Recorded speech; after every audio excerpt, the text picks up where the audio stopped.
Rabotai, welcome to another edition of our Thursday night's class. Tonight's class was sponsored with Chaim. What was it? Fuash Lema of Estebat Marina? Yes. Tonight's class was sponsored with Fuash Lema of Estebat Marina. Hashem send all her struggles to Sonei Yisrael and should be happy and healthy and wealthy her whole life. Amen v'amen. Amen. L'avdil elef alfei avdalot, from life to Tzaddikim's life in Gan Eden. Sunday night, this coming Sunday night, is the Yartzeit, 18th year, the Hilulah of my uncle, the great Harav Nissim Yagen and Rachel Yagen, Zecher Tzadik v'Kadosh Livracha, Zchoto Yagen Aleinu. It's been 18 years already, the time flies. I volunteered to do something. This is applicable for women only, but I got a phone call and it was random, to speak on May 27th in Queens, which is Sunday night, for an event that's it seems like for a really good cause, to help finish building a mikveh, which is a big mitzvah, big mitzvah. It seems like it's in an area that doesn't have a women's mikveh yet. And I volunteered to speak by that event. There's a flyer that's been given out or whatever. And for those who are going to hear the recording, because I know the recording is the easy way out of not showing up, either send in your contribution to this wonderful organization or show up for one way or the other.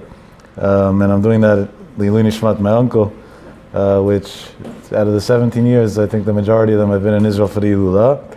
Maybe this year we'll go straight from this to the airport to make it for the Hilulah as well.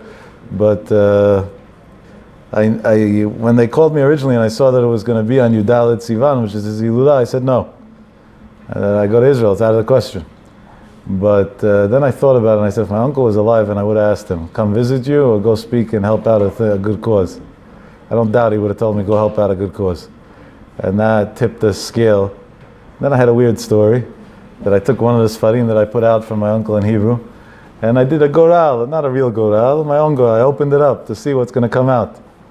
And it came out a page where he talks about the importance of donating money to build mikvahs.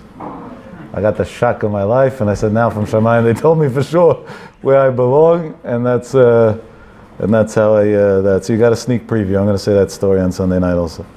So, that's about that.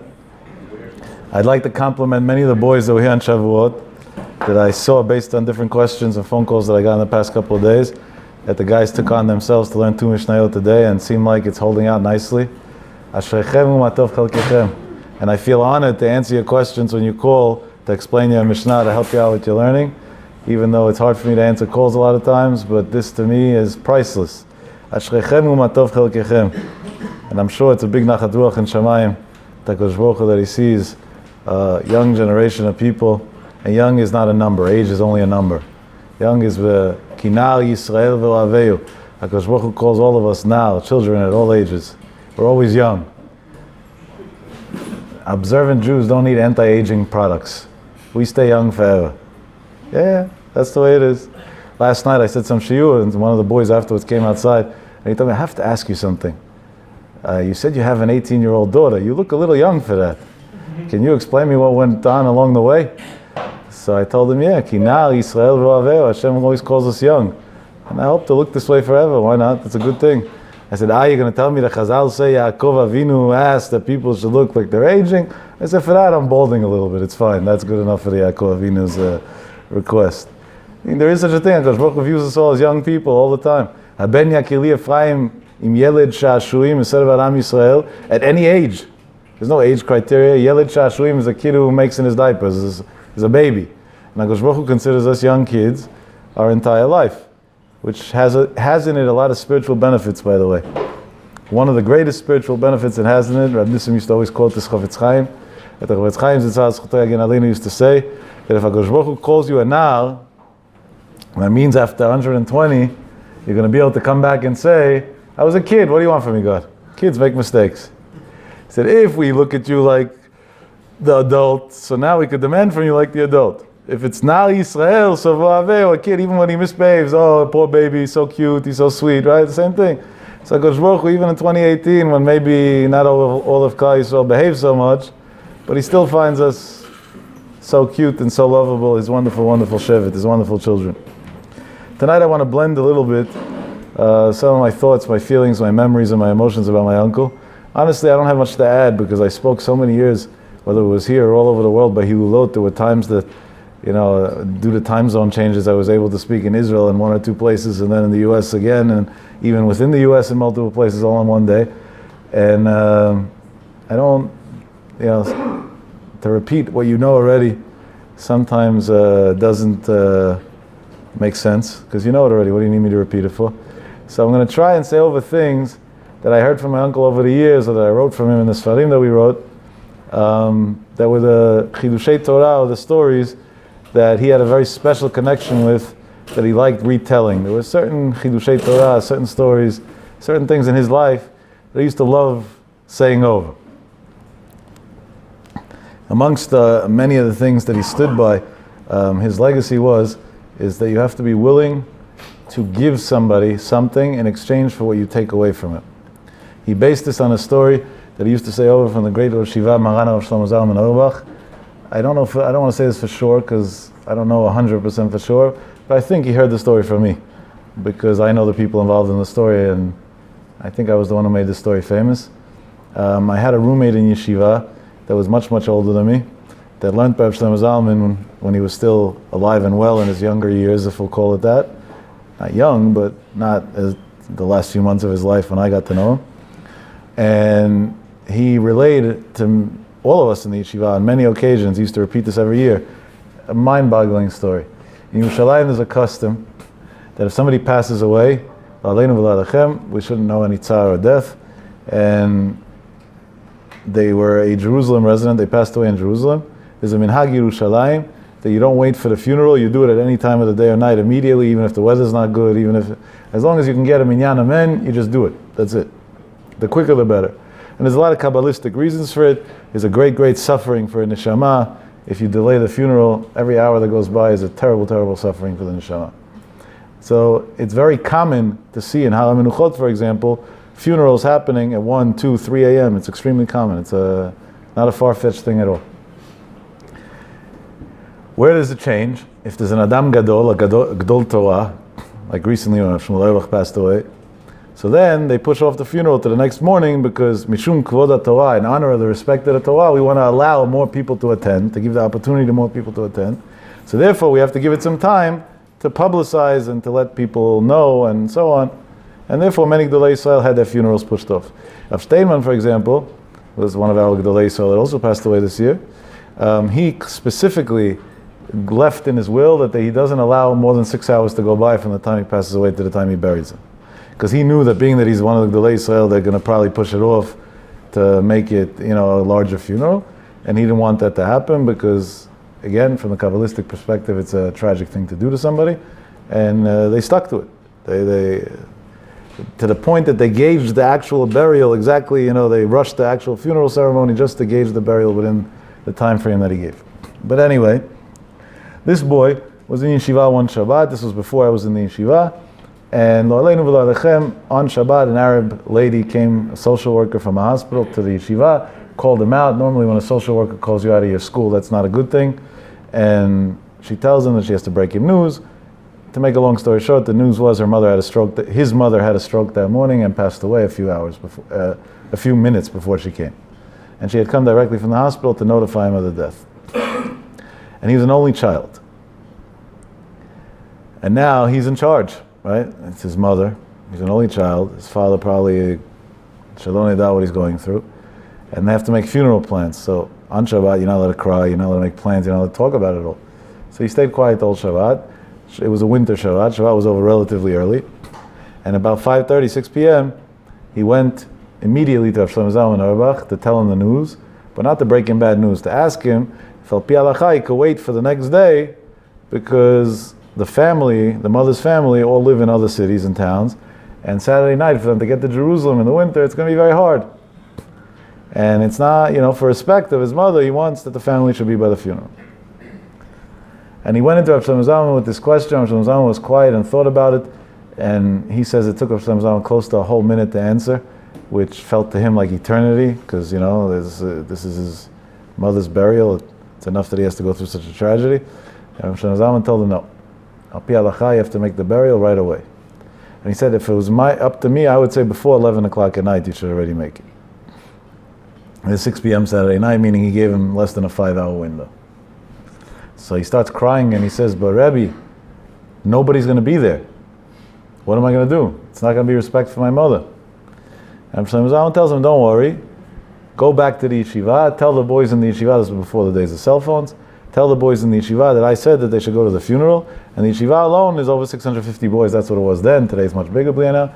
And probably the majority of them will go. It'll be a very respectable funeral. And the boy accepted that. The boy leaves. And Rav Shlomo Zalman Auerbach sits down by a table. Now we're talking about the Gdol Torah, that the whole Am Yisrael looked up to him for anything and everything, including all the halakha questions and everything possible involved. This is the Torah giant of the world. And he sits down, and he doesn't sit down to learn. He takes a few pieces of paper and a pen, and in his own handwriting he writes, the levaya of this and this woman is going to leave tonight at this time from this place and go to Har HaMenuchot at 11 p.m. And I personally request that everybody show up. And when he finished writing 15 or 20 pieces of paper like that, b'chtav yad kocho, do you imagine what that piece of paper today is worth just financially as a manuscript of the great Rav Shlomo Zalman? He didn't ask his son for help or anything. He went himself and hung them up on different places where he thought that there'll be people in and out, coming in and out. And people see Rav Shlomo Zalman Auerbach walking around, so they right away offer him rides. He says, no, he's in the middle of a mitzvah. What's the mitzvah? He says, I have to hang up some posters. They say, give it to us, we'll hang it up. He says, I want to hang it up myself.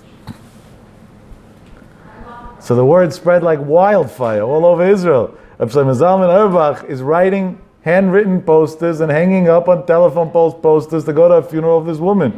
It's true, we never heard of the woman, but she must be one of the Lamed Vav Tzadikim. Because otherwise, the Gdol Hador would sit and write pieces of paper in order to say to come to the funeral. It doesn't make sense. That's the only thing that's possible to say. And you can imagine what a big funeral was. Thousands and thousands and thousands of people at 10 o'clock at night went to Shamgar and from there walked out of Menuchot. V'chavod gadol asula b'motah. It was a massive funeral. When it came to the Shiva, this boy was sitting Shiva, and Rav Shlomo Zalman went every single day during the Shiva as if he had nothing to do with himself. You know, the Gdol Hador, that the whole Am Yisrael is on his shoulders. He said, an only child lost his mother, we have to give him encouragement. He went every single day. And one of the days, he spoke. It was between Mincha and Avit in the evening, and he spoke. And he said like this, many of you are wondering why I did something that I didn't even do for my own mother. I sat and hand wrote papers for people to advise them to go to a funeral, and he says, I'm going to be very honest. I never knew this woman. I know the son, he's a wonderful boy in the yeshiva and that, but that's the extent of it. He said, more than that, the son is not even my student. He never learned by me. He always learned another shiurim. He never got to my shiur yet. He said, and I'm not such a big Baal Chesed to sit and handwrite papers. I have a lot of obligations on my head. I don't have extra time. He said, but I decided to do it because you have to stick to what you preach. He says, what's that? He said that al pi halacha, if you cause somebody to lose something that's important to them, you have to compensate them by giving them something else in return that'll balance it out.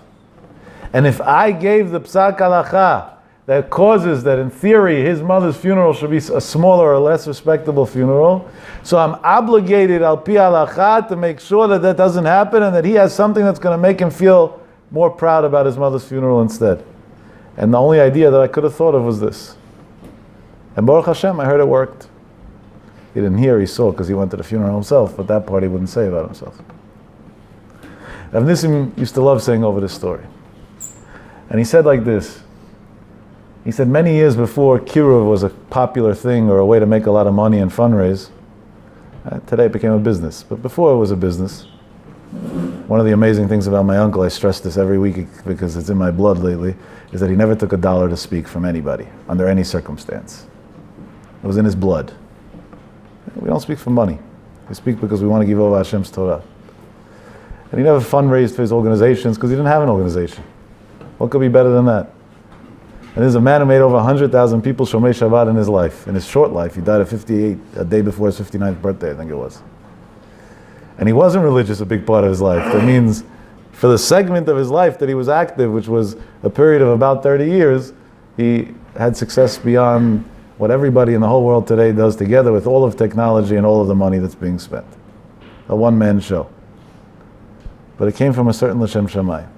He said, so I go to places, and I don't know if any of you heard his speeches or not, but he spoke like fire. Today, a rabbi wouldn't live 3 hours if he spoke like that. The community would get rid of him. He spoke like fire. But he had a skill that he was able to talk like fire and send you to hell, but you would laugh the whole way down because he was so funny. He had such a crazy, wild sense of humor that you couldn't hate him for what he said. He told you the craziest, scariest things, but you loved him anyway because he was just such a personable person. And he said, and now I come to a guy and I tell him that this week he can't go to the beach on Shabbat. And if he does, he's selling his Olam Haba to the devil. Not even selling, giving it for free. He said, so what am I doing? I'm taking away something from him. What am I giving him in return? Olam Haba he doesn't see. He'll find out one day, he'll say thank you up there. What am I giving him in return here? He said, and that's why the reason I was successful was that I devoted my life to helping people materialistically. He used to give out millions, literally, of dollars a year in charity and assistance to people and buy people gifts and things. He never went into his office without coming out with something. There was no such thing as leaving empty-handed. Either walked out with a sefer, or with a tape, or there was no CDs yet, or with a video, or with something, a gift, a kameya, a blessing, a promise, or this, or that. Something you walked out with, no matter what. And if he didn't have what to give you, then it was your lucky day. Because he would ask you, what do you need? Tell me what you need. And then whatever you said, he would give you a promise, and boom, it worked like a science. It was unreal what he did. There was a point that people used to talk on the radio in Israel that they're not sure, not that we're comparing or anything, what do we know about tzaddikim, but they said they're not sure who has a bigger track record of miracles, Rav Nissim or the Baba Sali. That was like the comparable. The Israeli military didn't allow rabbis for many, many years already to speak in military bases. They still don't allow it. Lo aleinu v'lo alechem. We should never know. It's a tragedy. But one of the few rabbis that was allowed to do it, and one of the few rabbis today that's allowed to do it, was Shibadel Chaim Tovim, was Rav Nissim Yagen, was allowed into any military base. And his son, Shibadel Chaim Tovim, took him over. Rav Meir Yagen also today is allowed into every military base. And I once asked my uncle, I said, Nissim, what's going on? You're the fanatic one. If anything, they should keep as far away as could be from the military bases. And the other ones, they don't let in. So why you? He said, what do you mean, why me? Because I helped them. I said, what do you do to help them exactly? So what do you do to help them? That you get up there and say that if a female serves in the military, it's yareg val yavo. What's helping by that? That's not what the military wants to hear. How exactly do you help them? He said, well, you don't know what happens every time somebody gets injured in the army? I said, no. He said, they tell me about it. I get a phone call right away. I go to the hospital and I make sure that he's okay. I said, what does that mean? How does that work? He says, come with me. One day, I saw this with my own eyes. I went with him. It was Hadassah Ein Kerem. There was a soldier who was stabbed in his neck. Lo aleinu v'lo alechem shalom nidai. He had a spinal injury, I think, as a result, or something similar to that. They said he was going to be paralyzed from his neck down for the rest of his life. Guy had a couple of surgeries. I don't know, I'm not so familiar with the details of what happened then. I was a kid, I didn't understand all that completely. And my uncle walks into the room with a big smile on his face. Everybody's all serious and depressed. He's smiling. And he goes over to the guy and tells him, I remember the boy's name, the soldier's name until today. He says, you're Amichai? So he says, yeah, I'm Amichai. He was able to talk. Barely, but he was able to talk a little bit.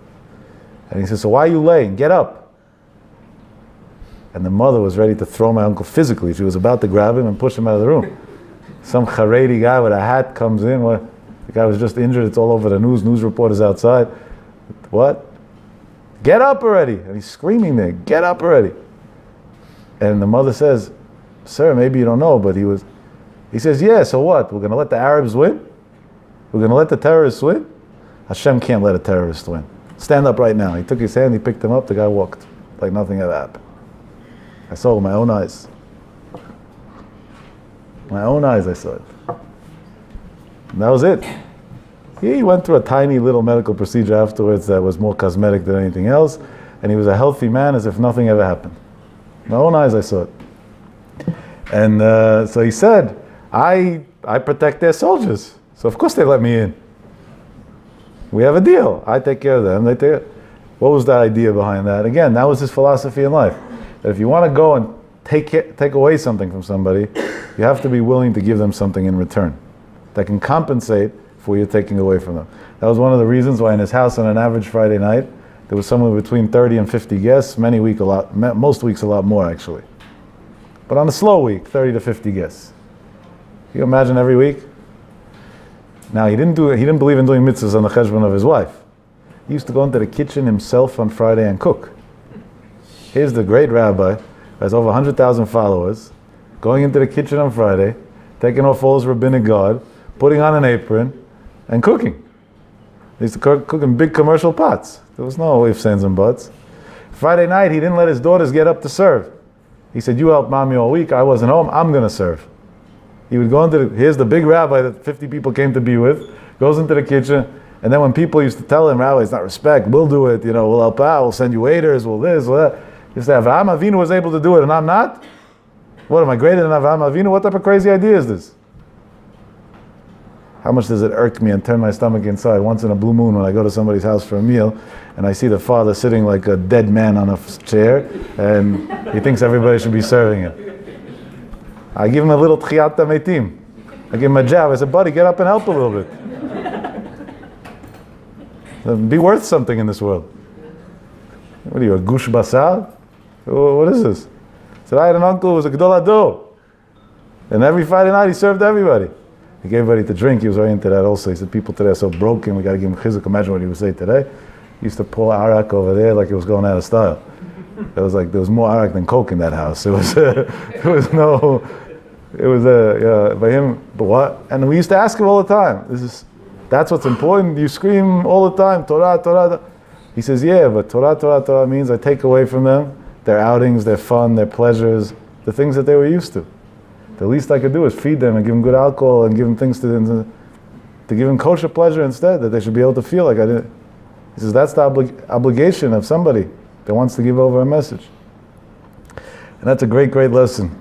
And I want to tell you that it's been 18 years now, or it's going to be Sunday night 18 years, since that early Saturday morning that he gave his life back to the Creator. And Dolim tzadikim b'mitatam yoter mi b'chayehem. I almost on a weekly basis see and feel in every step of my life as if he was here, like nothing ever changed. And it's unreal. It's unreal. The things that, most of the stories I am not willing to share just because they're too good to be true. So people say this guy lives in some sort of fantasy.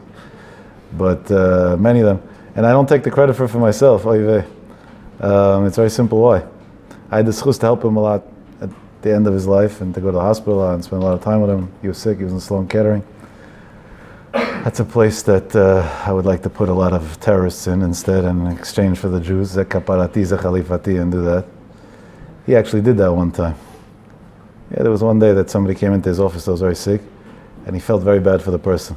And he spoke to the person and he told him, you want to be healthy? So he said, yeah. He said, it's going to cost you money. So it was a young boy. The guy was maybe 15, 16. He said, I don't have any money. He said, no, not big money.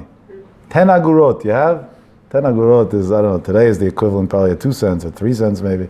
Then it was a little more. It was the equivalent of, I think, 5 cents, 4.5 cents. He says, 10 agurot, you have? He says, yeah. He said, that's what it's going to cost you. He said, why? He said, because al pi halacha, in order for money to be considered money, you needed to be a shaveh pruta. There's such a concept in halacha. He said, 10 agurot in Israel is more or less a shaveh pruta. Okay. He went outside. This is a story that I don't know how smart it is that's going to go on YouTube, but tough luck. And he found some Sonei Israel, who wasn't a Jew, obviously. And he went over to him, and he gave him the money, and he added more money from his own pocket. I think it was maybe 100 shekel altogether that he gave him. And he told him, I'm selling to you all that boy's problems together with this money. And he walked back into the office and he told this guy, go to the doctor and tell him Rabbi Yagen said that some guy just dropped and you're okay. I don't know if the other guy dropped or not, that I can't tell you, but this guy was okay, that much I can tell you for sure. He used to love the challenge with the doctors of keeping them humble and showing them that there's a Rebbeinu Shalom that runs the world, not them. Not that they're not good, they're amazing, that they're good shluchim, they're amazing messengers of HaKadosh Baruch Hu. When he was in Sloan Kettering, almost every Jewish doctor and nurse that dealt with him became a Shomer Shabbat. He had a very interesting system how he did it. He was very sick, it was hard for him to talk. Every word came with terrible, terrible struggle and pain. But he cared about Klal Yisrael. So So they used to walk in, and I don't know, he was able to tell who was a Jew and who was not. And if he saw it was a Jewish person, he would call him over, and he would fight to get words out of his mouth. And they would think that he wants to say he needs morphine, he needs this, he needs that, whatever. He was in pain. He was already considered a hospice patient at one point. They were barely treating him other than pain meds. And he would tell them, sit down, sit down. They would sit down, and he would start telling them all the things that they did in their life, but the things that they didn't want other people to know about. To the graphic details, with dates and times, and these people would flip out, and then after 2-3 minutes of doing this and the person was already, on the verge of passing out, he would say, if that's what I know, imagine what Hashem knows. No, is it really worth it? Go do something productive in your life and goodbye.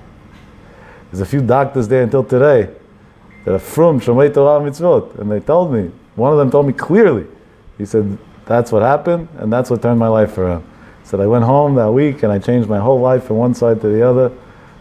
He says, and every time I want to do a sin today, he says, that thing comes back to my head. If HaKadosh Baruch Hu put in this world tzaddikim that could have such a power, then imagine what Hashem's power is, lahavdil, 1,000,000 times over. We're just saying it so we can relate to it. So what, we're going to get dirty on stupid avirot? For that we're going to do it. That was an interesting method in Kiruv Rechokim. But that was a dor de'ah, a generation that lived in this generation, 18 years ago, but they lived on levels of generations that make no sense. Amongst the many customs that he had, and this I want to say over because I don't think I said this over many times, but maybe we should learn from it. At Shabbat morning, unlike our habit of waking up in the afternoon practically, he used to actually wake up earlier than a regular day, because Friday night he didn't go out to speak, so he was able to wake up earlier. And he would read the entire Tehillim word for word, beginning to end. Now I'm not saying we're on that level, but at least maybe we should take upon ourselves as L'ilui Nishmato that before Shacharit Shabbat morning we should read one perek of Tehillim. 40 seconds. Not that hard. Read the entire Tehillim, word for word. And Al Pi Halakha, you're not allowed to cry on Shabbat. And many times we did see him cry. And I used to go over to him. I would tell him, listen, it's very nice to say Tehillim, but you're not allowed to cry. Tzar on Shabbat. And he says, beyond my control. I said, what do you mean beyond?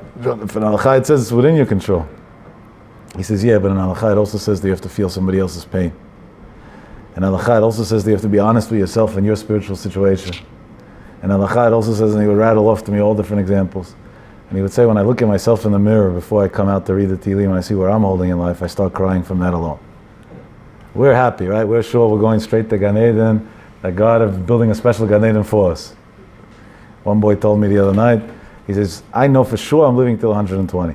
I said, actually, medically, according to the statistics, your lifespan is not too long based on the different things that you use every day. So he said, no. I'm such a tzaddik that they never even created a Gan Eden big enough for me yet. So it's just going to take God time to build a Gan Eden big enough for me. All I told him was, I have one thing to tell you back. Amen. Halevai. Halevai, you should become such a tzaddik. Amen, no problem. I didn't know what to say. But he said, but then, he says, I start reading Tehillim and I think about everything I heard this week, all the people that came to my office this week. Hundreds, if not thousands of people. Each one with its tzar. And I read Tehillim for their success. And then he would always quote a Gemara. The Gemara is the Masechet Brachot, Daf Lamed Bet Amud Bet, 32b. The Gemara says that all the gates of heaven were closed, milvad sha'arei dima, except for the gate of tears. What does that mean? And the Gemara adds on, habechi v'atzaka, real tears, and tears that come like with a scream to it. Those tears, the Gemara says, are tears that go straight up to Kisei HaKavod, straight to Hashem, and it makes no difference what a person's holding by, and if he's religious or not, or if he's a Bal Avera or Bal Mitzvah, what it is. And it pierces all the gates of heaven straight open, and at that point God concedes. And he said, and if we pray and we're not getting answered, the Gemara says that we will get answered, that it will work. There's only one answer, that we don't actually care so much when we pray. He said, because if we really did care, then it would work. He said, people think about me that I was able to heal so many people and make so many miracles in my life because I'm holy, because of my merits. So it has nothing to do with that. He says, I'm able to heal people because every Shabbat I sit and cry through the Tehillim word for word and say, Rabbanu Shalom, there's no way you could turn me down. This is it. This is where it's at. You have to accept what I'm asking for. It's a big mara to remember. It's a big, big mara to remember. No, but it goes more than that. When a person's a tzaddik, the Gemara Masechet Yevamot Daf Samach Daled Amud Aleph, the Gemara says, Amar Rav Yitzchak says, Mipnei ma hayu avoteinu akurim. Sarai Imenu didn't have a child till a very old age with Avraham Avinu. Yitzchak and Rivka had trouble having children. Rachel had trouble having children. All the Avot had trouble having children. It's a weird coincidence. So the Gemara asks, why was it that our forefathers had such struggles? Comes the Gemara and says, because HaKadosh Baruch Hu yearns and desires for the prayers of righteous people. And therefore, when life is good, sometimes we forget to pray. When life has struggles, then suddenly we remember to pray. So, because HaKadosh Baruch Hu is yearning for the prayers of the righteous, therefore, He gives them a hard time, and through that hard time, they pray. What does that mean? Let's flip the Gemara around the other way, because we're not on the level of the Avot. We pray that we should get there one day, but in the meantime, we're not there yet. We're working on it. So when we're not on the level, so we have a simple trick to beat the system. Pray in advance, and then you don't have to have the problem. Because if the whole reason why you struggle is in order to get you to pray, so if you prayed already, then you don't need to struggle. Why look for a medicine if you could have a preventive medicine? Which doctor is a better doctor? Somebody who could heal somebody from cancer, or somebody who could have caused them not to get cancer in the first place? Why look to get for somebody sick and then say emergency Tehillim? Say the Tehillim Shabbat morning before you go to pray, and you'll prevent the sickness in advance. Why wait for the trouble? What do we have to wait for the trouble for? The Avot HaKadoshim was a different b'china. That's a subject, Chumash Bereshit every year we talk about it each year, a new pshat, why the Avot was different. But in the regular situation, in the normal situation of life, there's a big important lesson that everybody has to take into their heart. It's a very important lesson. Tefillah is big, and we make a common mistake that we think that in order for our prayers to work, so we have to go to synagogue at 6 in the morning or 5 in the morning for nets and this and that, and then we give up. I'm not up to that. No. Tefillah doesn't mean that. Tefillah means anything you need at any time, in any place, in any situation. Just talk to God. He's your best friend. Have a chit chat with Him.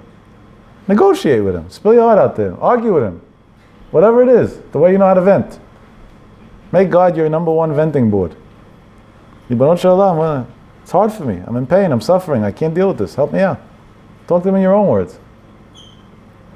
And tefillah that comes from the heart, from a deep place, HaKadosh Baruch Hu mitaveh, He's waiting for that. And when He gets that, then obviously it reciprocates in a great way to a person in this world. Rav Nissim was the master, passed away. He once told me very harsh words that was hard for me to understand. He told me, Yaakov, in my life I healed over 5,000 people that were stage 4 cancer. Can't you find one person that could heal me? Those were his words to me. So in my life I healed over 5,000 people at stage 4 cancer. You can't find one person that could heal me? And what are you supposed to answer, right? Nothing. You stay quiet. So that's what I did. I stayed quiet. And then he told me, you can't. Don't even waste your time. I said, what do you mean? All the gates were closed except for the gate of tears. I said, you know how many thousands and tens of thousands of people are praying for you? You know how many around the world are praying for you? Sooner or later, I got to pierce the gates open. He said, yeah, but I need a lot more prayers than everybody else. So once I asked him, what does that mean? You need more prayers than everybody else. If anything, you're a righteous man, you should need less prayers than everybody else. So I said, no, by me it's the devil himself fighting with me. He said, I brought over 100,000 people to keep Shabbat. Over 60,000 women to go to the mikveh, and he started giving me numbers that are unreal. He said, the future of Am Yisrael I built. If the Yetzer Hara allows me to stay alive another 20 years, there won't be one goy, one Jew that behaves like a goy in the entire world. He can't let it happen. So hopefully, at least my death will be a Kiddush Hashem. That was his last message. Hopefully, at least my death. Now look at the way it works. When a tzaddik gave his life to help others, what does Hashem do? He rewards him. How does He reward him? That even after he's not in this world, he still helps others. So let me just give you some numbers. And I'm not doing this to brag in any way, just the opposite. I'm doing this to show you that if there's a will, there's a way. We don't have an organization. We don't have websites. We don't have anything of the sort. And in the past 18 years, we have distributed free of charge 100%, over 9.5 million classes of my uncle on CDs, when CDs were still popular. Now, many of those classes were MP3 CDs that have 25 classes on one, so do the multiples of how many hours of Torah. We didn't distribute them by placing them in restaurants so they go straight to the garbage. They were hand distributed to people, packaged nicely, marketed nicely, not black and white, in full color, done the best way, so there's a bigger chance and a greater attraction that people should want to do it. We published 22 volumes just in Hebrew alone, and many of them were translated into English, Russian, French, and many other languages of his Chidushei Torah. There's 6 other volumes that are already ready for print. It's just a matter of $500,000 to get them out. And just one sefer, the first sefer that we put out, Aleph through Taf, was translated into 6 different languages, and over 1.6 million copies were sold or given out around the world. I think the only other Sfarim that we could possibly say such a number about is maybe the Mishnah Berurah if we look back 60 years, or that's about it. Shas maybe, yeah. There's no such thing. It doesn't exist. I don't know if you know anything about the publishing business in Jewish books, but if a guy publishes a sefer and they sold 5,000 Sfarim, that's an insane success. 10,000, forget about it. That's already abnormal. They already put stamps on it, second printing, third printing, because when they go to print, they print 2,000, because they know even that's hard to sell. Over 1 million and something Sfarim in different languages just like that. And Klal Yisrael Behamonav is grabbing it all over the world in every language. There's no way to explain that. The answer is that when a tzaddik does something with Mesiras Nefesh, not for money, not for honor, not for fame, not for anything else, when a tzaddik does something for the right reasons, then HaKadosh Baruch Hu helps that after 120 it continues. The legacy lives on. Now let me tell you more than that. When he was very, very ill, and he decided he wants to go back to Israel because he wanted to pass away in Israel. One day I told him, I said, Nissim, you're my rock in life. Every time I have an issue, I come to you. So if you're going to pass away, what's going to be? And his words to me were like this: anything that you ever need, just continue my legacy. I'll be there for you as if I was alive. Nothing will ever change. And then he said, and they're going to put me in Har HaMenuchot. You're always welcome to come visit. So he said, that's why I always go for the Ilullah. I try on the years that I can. And over the years, the things that I've witnessed happen myself, not third party, fourth party, there's absolutely no way to explain. There's no materialistic way to explain. On my last visit to Israel, which was like Ba'omer, I came back straight from the plane to the shiur, if you remember. The night before I came back, 2 nights before I came back, I was in Har Nof, I gave a speech somewhere, and then afterwards, people came, each one with their tzoros, and for most of them I tried, b'siyat d'shmaya, to give them solutions, but there was one specific situation that my answer to the parents was, Atachet Elokim Anochi, do you think I'm God? I don't know. I don't know what to tell you. I said, I'll daven, I'll cry for you, but that's all I could do. There's nothing else I could do. We're talking about a person who was madly in love with a Goya, got her pregnant on top of it, and has a wedding date set. Kids, and was up to a whole lot of other not good habits, and if all of that together wasn't enough, he also was pending criminal charges that could send him to prison on top of that. Meaning every possible tzar that parents could have, all in one. Shelo nida. There's no way to explain such a thing. We're still supposed to tell parents in such a situation. I didn't know what to say. So give me the kid's name, we'll pray for him. No, that night, and I have a witness in this room that can testify to this, I had promised the people that were with me that we'll go speak at 9 o'clock, we'll finish at 10:30, we'll leave, we'll go back to our hotel in Tel Aviv, we'll be there 11:30, 12. 11:30 came and went, 12:30 came and went, 1 o'clock, I sent them back with a taxi, and I was in Jerusalem. At 4 o'clock in the morning, I finally got done with the people, and I said, okay, now I'll drive alone back to the hotel. So I got into the car, and I started driving, and if you know Har Nof, when you go out to go to Kvish Yerushalayim, Tel Aviv, where do you pass? You go down, and there's a sign that says left, Har HaMenuchot. And I said, I'm going to go leave Jerusalem without going to talk to my uncle a little bit? No way. It's 4 o'clock in the morning. You don't go to cemeteries at those hours. A little scary sometimes. But I don't care. So I went. I pulled up the car. I left the car facing the plot where he's buried, so it should be a little light at least and whatever. I went to the cave. I said 3 Prakim of Tehillim. It's after Chatzot. You could say Tehillim already. And I said, these were the words that came out of my mouth. I said, Rav Nissim, tonight there were parents that were by me, and they told me a story. The story went like this, and I said the story the way they told it to me. I didn't know what to tell them. If you would have been alive, I would have picked up the phone and called you and asked them, what do I say, what do I do? But you're not here. So I couldn't call. So I came. I came to tell you that you should make good on your promise that you said you'll take care of what's needed. See if you can figure something out. I wrote the name of the boy on a piece of paper that I had. I didn't have paper. I ripped off a piece of a carton that I had in my pocket, or a box, whatever, and I wrote the name. I left it on the grave with a stone, gave a little kiss to the grave, and I walked away. Went into the car, drove back to Tel Aviv, and forgot about the story like nothing ever happened. And that I'm not saying with pride. It's embarrassing. I should have remembered at least the daven for this kid every day. On Shavuot was Sunday, Monday. So Tuesday afternoon, this week, somebody calls me up, number I don't recognize. I wasn't really picking up phone calls for personal reasons this week. It was hard for me physically. I didn't have a voice. But it was an Israeli number, and I suspected it might be my Rebbe, and so I picked up. I got called him and left him a few messages. I thought he was calling me back. And no, on the phone there's a man, I don't recognize the voice. And he tells me, Yaakov, yeah. He says, I have a nace to tell you. I said, who are you? What are you? He says, you remember you were in Israel, like Boma, we came to buy a speech, and I don't know if we spoke to you after the speech. I said, yeah, sure, I remember. Nace with what? Something good happened? He says, you won't believe any of this, but I'm telling you the facts. The next time you come to Israel, I want you to come to see it for yourself. I said, what? He said, our kid is home. He's a Shomer Torah mitzvot. There's no kid, there's no goya, there's no legal issues. I said, what? None of that is possible. None of that's possible. He says, let me tell you exactly the story. I said, what? He says, you remember you went on off on Tuesday night? I said, yeah, of course I remember. I'll never forget that night. He says, Wednesday morning, my son had a hearing for his case. Now, even though we were very upset about what he's up to in life, but a parent is a parent, and the only chance to save him is to show him love. So we used to pay for his legal fees, and we would show up by all his hearings.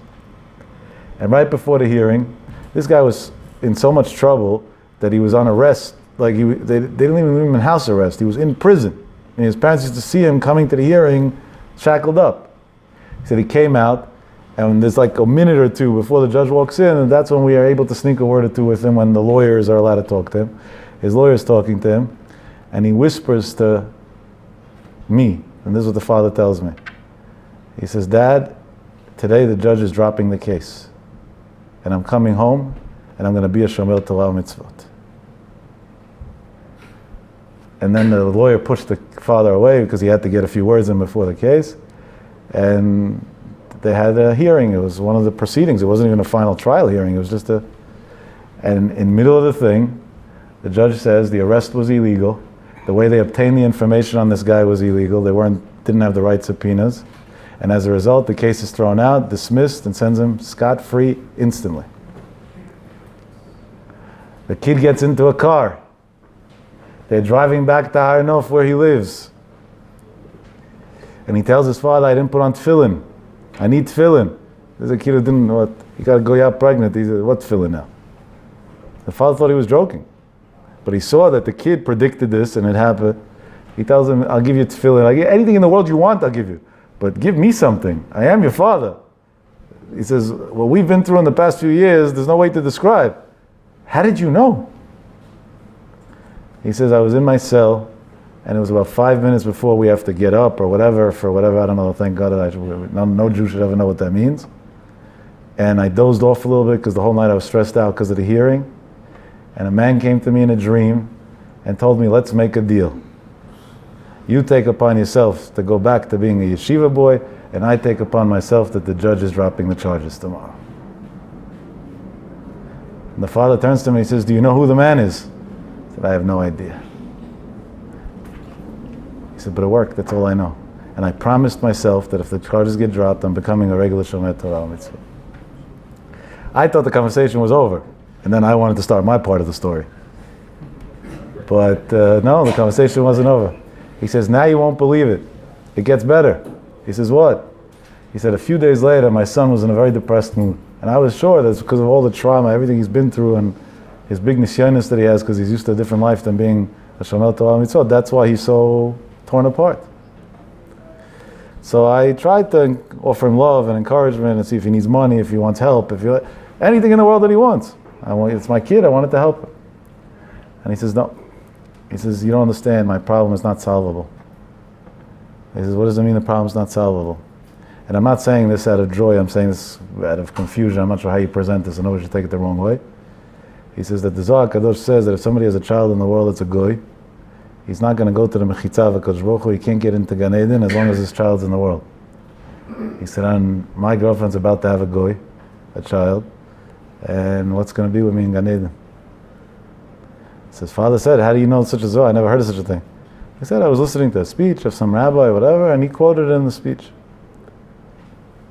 So the father tells him, listen, at that point you didn't know what you were doing. You were crazy. Now you know what you're doing. So Hashem, for sure, the Zohar didn't mean that. The Zohar meant when you do it deliberately. Here, you didn't do it deliberately. This wasn't your plan. You didn't have an agenda to go bring a goy to the world.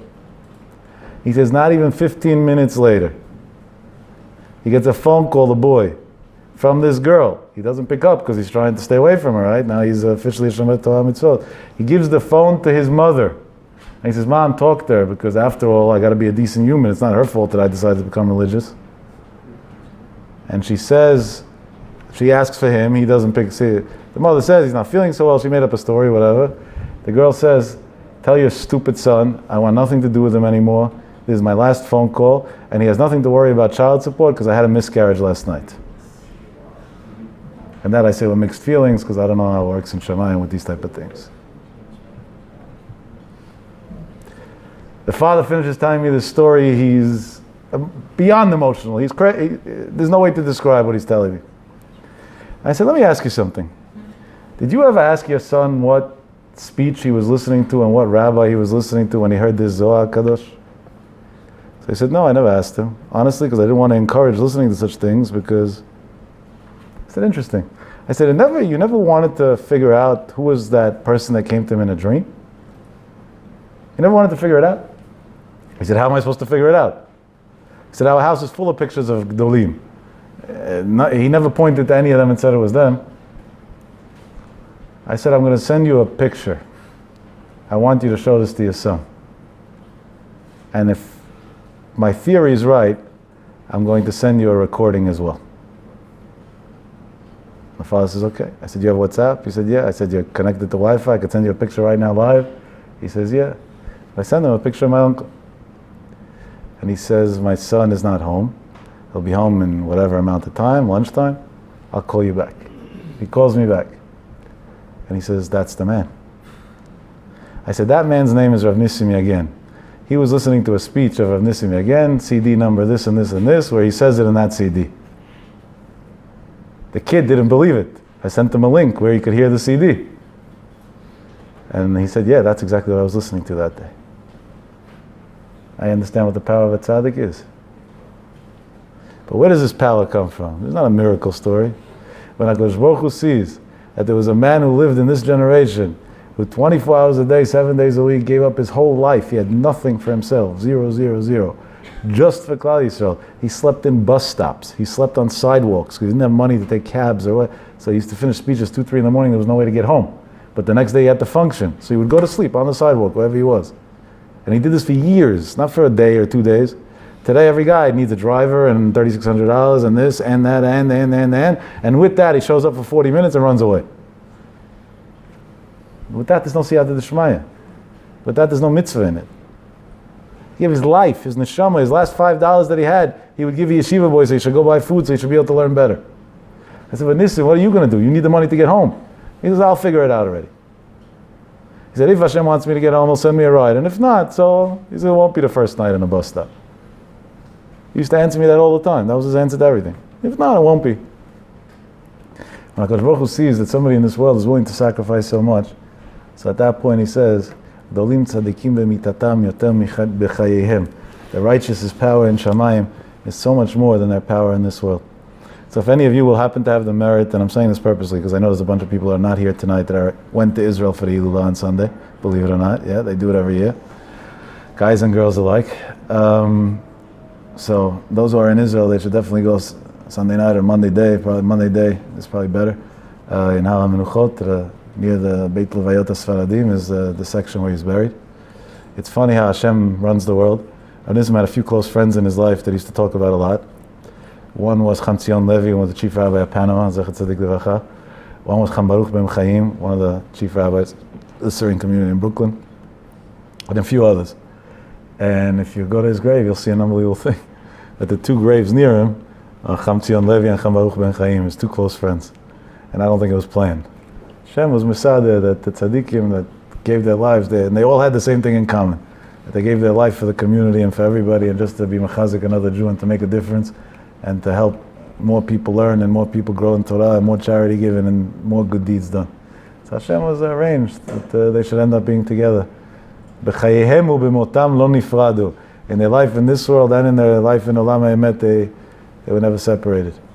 And the Siyata D'Shmaya that a father would call me now, exactly before I have to speak, and give me the newest material that's possible to have, is an unbelievable thing. One of my questions is, if they had such a miracle then, why didn't he call me that day? Why did he wait? I guess it was Nekama, just like I forgot, so he forgot. But one way or the other, it was Mishamayim that they wanted that the timing of the story should be exactly when it's needed to give over. And for those of us who are in the U.S. or all over the world, Bivada, it's a good idea, and I say this biased, I'm honest, I'm biased, I am a nephew, that on Sunday night or Monday morning you should learn an extra Mishnah, read an extra Perek Tilim, light a candle, and the schus of the tzaddik, and the way he said about himself that he wants to be titled is Mezake Harabim, Harav Nissim ben Rachel. He didn't want Harav Yagen tzaddik, none of those titles he wanted. He just wanted two words, Mezake Harabim, the one who always went and did Zikui Harabim. He gave his life for Zikui Harabim. Because Baruch should help that we should live a life and a legacy of Zikui Harabim. And my prayer as a nephew is that he should be proud of me from Shamayim, Be'ezer Hashem. And we should have long, happy, healthy, and protected lives. Zchut HaTzadik ta'amod ba'adeinu, amen v'amen.